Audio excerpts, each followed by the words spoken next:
Well, hello. How is everyone? I hope you're all well on this fantabulous Sunday. It is Sunday, isn't it? Yeah, it's Sunday. Well, we fly in a few hours' time, so I thought I would jump on and do a video, because you know what happened last time with regards to the flights and stuff, and things just went completely wrong. So, look, I just thought I'd jump on and tell you that you all look absolutely amazing, and I hope you have a fantastic Sunday.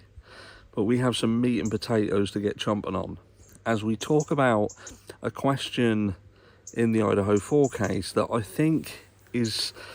I see so many comments with respect of the DNA in the Brian Kohberger case, and it still bewilders me how some people simply don't get it.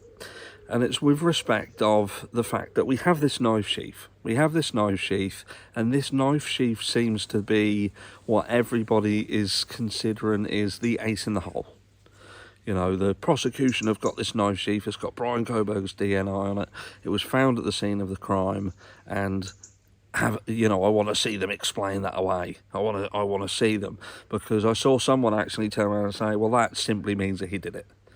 You know, the fact that this knife sheath is there, it's got his DNA on it, it was found when it was found, that is a slam dunk.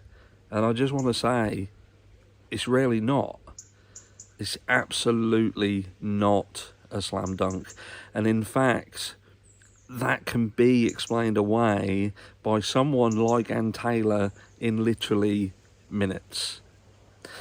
The DNA with which we are dealing with, and what is causing so much of an issue in terms of the specialists and the people who understand more about DNA, is the fact that the DNA we're talking about is touch DNA. And when we talk about touch DNA, we're saying it's not blood, it's not saliva, it's not bodily fluids, it's not what we would class as sort of a primary DNA sample. It's a secondary DNA sample. It's something that can be obtained through something as simple as a door handle that Brian Kohberger touched, someone else touched it, and then touched something else afterwards. Do you understand? And what this does, when you truly... And what we've got to think here is some law enforcement and some of these officers that you're seeing their names in amongst the PCA and stuff like that, they don't understand that. They're not DNA specialists. The person who Brian Kohberger's defence team have brought forward, they are a DNA specialist.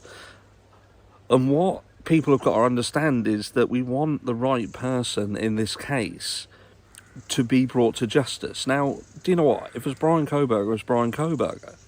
But we have to... Why it's important to not get this tunnel vision or this confirmation bias is to understand that until this guy is absolutely proven guilty beyond a reasonable doubt, there is still a possibility that someone else is out there who did the crime. And could you imagine if...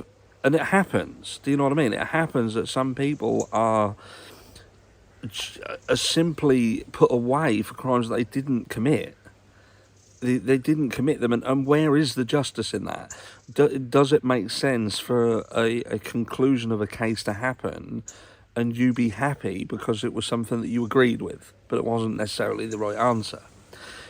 So in the Idaho4 case, we have a situation, and this is the reality of it, and that is that we have a knife sheath that is at the scene of a crime with skin cells of a potential perpetrator, but skin cells of a potential perpetrator that could have been transferred from somebody else. And we have a situation where we have 3 other unidentified DNA samples at the scene of the crime. And I have to ask the question as to why law enforcement didn't put the effort into those samples as they did the Brian Kohberger sample. And it leads me to believe, like I've said before, that the only thing that makes sense in this is that somebody pointed law enforcement in the direction of Brian Kohberger.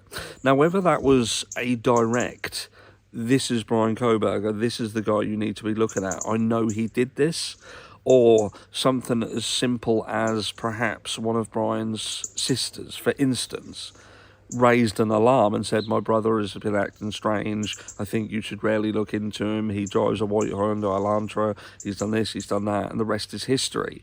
And that has caused confirmation bias amongst law enforcement, and they have unknowingly gone into this situation that has enabled them to form this picture of Brian Kohberger being the perpetrator because of the car he drives, because of, we've touched on this before, just a catalogue of a series of unfortunate events for Brian, in terms of he just fits the bill. And that's how people do get wrongfully convicted, because they don't have airtight alibis. They don't have an alibi that they can come and say, I was doing this on this date. It can just simply be that what they were doing puts them in a situation that raises alarm bells because they just happen to be. But what people are failing, I think, to understand is they will turn around and say, right, so it just so happens that the killer had a white Hyundai Elantra and Brian Kohberger is driving a white Hyundai Elantra. But again, what you're missing is the main point, and that is no, we don't know if the killer drove a white Hyundai Elantra. We know there was a white Hyundai Elantra driving around, and that could have indeed been Brian Kohberger's white Hyundai Elantra. But we don't know, beyond a reasonable doubt, whether the killer was driving the white Hyundai Elantra. We're trying to tie the two in together. So, I feel a little bit condescending for saying it, but what people have got to try and do is detach themselves from the story of Brian Kohberger being the perpetrator and looking at, if you remove Brian Kohberger from the equation, understand how many variations of the story and the crime itself then opens up. Because with Brian Kohberger being the perpetrator and the white Hyundai Elantra being the killer's vehicle, that's what then brings in the time delay, for instance, for the calls being made. That's what brings in the time frame for the murders happening in 8 minutes or so. Do you know what I mean? That's what makes the victims being killed at that specific time, between 4 and 4:18, say. But if you remove the white Hyundai Elantra and you open yourself up to the fact that it might not be Brian Kohberger who did this, then it starts to open up the possibility that, okay, so they could have been killed earlier on in the evening. We could have a much wider window. So if they were killed at 3 o'clock in the morning, so what cars were around at 3 o'clock in the morning? Do you know what I mean? What I'm trying to say is I don't understand why law enforcement, if they're not 100% sure, then why they wouldn't be sinking as much effort into the other unidentified DNA samples than they did the Brian Kohberger. And again, as I've mentioned, I believe that is confirmation bias, likely spurned on by being given a tip-off. Because at the very least, I'd be thinking to myself, right, so he's turned around and said, was anybody else arrested? Which seems to be a slight affirmation of guilt, but also sort of a confirmation that there could potentially be other people involved, and you have other DNA samples. Now, I'm sure Brian Kohberger's not sitting in with law enforcement and saying, yes, I did it. He is fighting to say he didn't do it. So surely it's in the interest of law enforcement to further investigate these other DNA samples to be able to rule them out if there does come a time when they have to, battle that question. Who knows? I could be wrong. Should they be doing more with regards to this other DNA? Or is it simply that they do 100% know that it's Brian Kohberger, so they deem this other DNA pointless to look at? They don't need to look at it. But then I think to myself, well, if that's the case, and they truly do believe that they've got the right man 100%, and they don't need to look into anything else, then why be forcing him to tell them an alibi that he obviously doesn't have, because he obviously did it? Let me know down below. Again, you look absolutely amazing. Thank you very much for listening.